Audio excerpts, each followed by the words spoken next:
to 2024. Micah Aruocha na the news and town aside. For tourists where they tell for this 1 o'clock PIDGIN news, Lagos State Governor Babajide Sanwo-Olu don talk say administration now don't buy additional rolling stocks for the Blue Line and Red Line rail operations to bring better jollyment and the relaxment to millions of Lagos people. Them Governor Sanwo-Olu talks say the additional rolling stocks now they expect to enter Obodo Lagos before the end of the year. The Lagos State team through in partners now then be get agreement for the additional rolling stocks for the Blue Line and Red Line rail lines.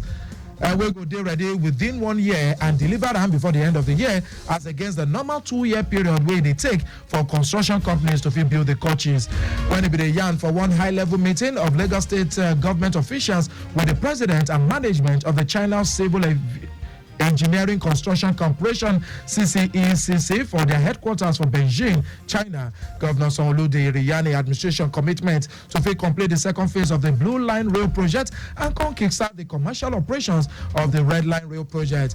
Oga Governor Konde Yano said Bele Sweet and no be small with the pace of progress of the Red Line project. As the Konde talk, said the state government don't tandagiriba to fit inaugurate the Red Line Rail for commercial operations as soon as the presidency don't let them sabi the availability of Mr. President Bola Tinubu. We don't agree for principle, saying na him by himself go come cut the tape to kickstart the project. Lagos State Governor Babajide Sanwo-Olu now be don direct the Motor Vehicle Administration Agency (MVAA) say make they let the money where they collect make it they go with the provisions of the Lagos State Transport Sector Law of 2018.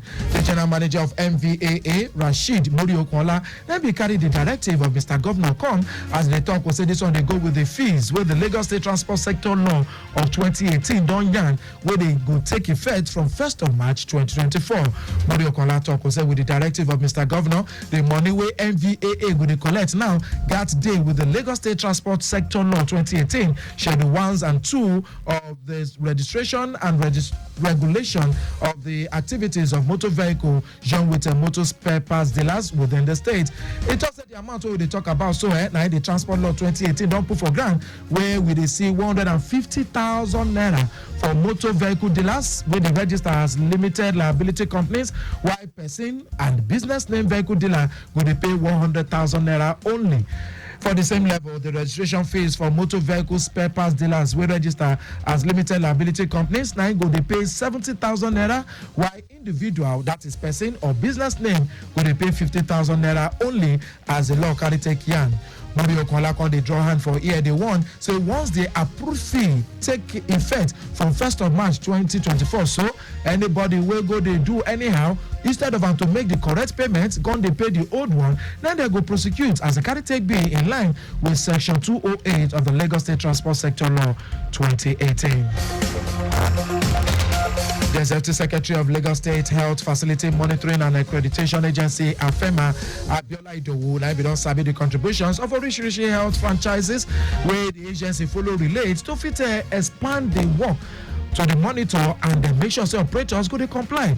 Talking about both public and private health facilities on top within the levels want. When it be the yarn during one training program for staff of IFEMA franchisee organizations of Obodo Lagos, Idowu talk will say about 83% of health facilities for Lagos State that they don't cover for 2023 during the levels they make everybody for go with waiting the monitoring of health facilities they want inside the state. According to Madam Idowu, the improvements now be day possible as a result of those where they be carried join with the medical franchisee companies by the agency where they help them do their work, as they talk say the franchisees them don't justify their engagement with make state government say, oh yeah, make una come help us achieve our results. When the yarn say the target of IFEMA now to record 100% coverage and make it go in line with the 2006 health sector reform law, the Executive Secretary yarn said the agency that we don't even increase the numbers of franchisees to fit achieve total coverage of all health facilities for Lagos State before the end of this year.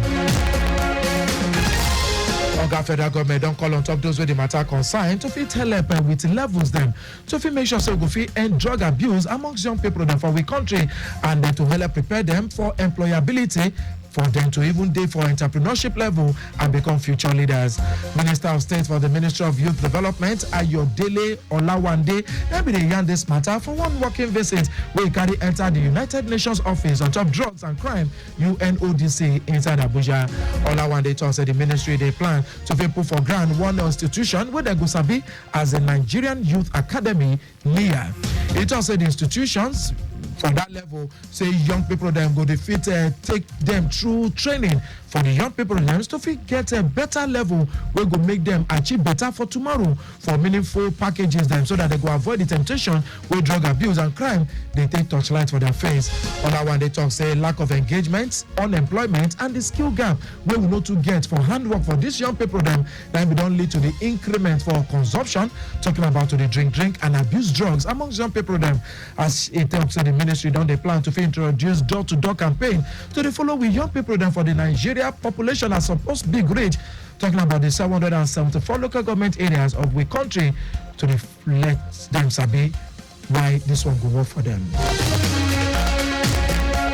Away from young people them activation, the Nigerian Union of Local Government Employees now them don't bend down, they beg Oga federal government to stop with Navy people them to they destroy refinery sites for the Niger Delta. Noge President Ambale Olatuji na be dey yarn this matter as they talk say to they destroy this refining site, so say do get benefits anyhow as it takes and rage for the country oil and gas sector. It just say instead of say Navy go carry vexation, they destroy all these refining sites, so they supposed license them properly and they can't compulsory them to they pay taxes. So you can say this time you can fit create job opportunities and even be levels for people them to begin chop late money for federal government and these young people them.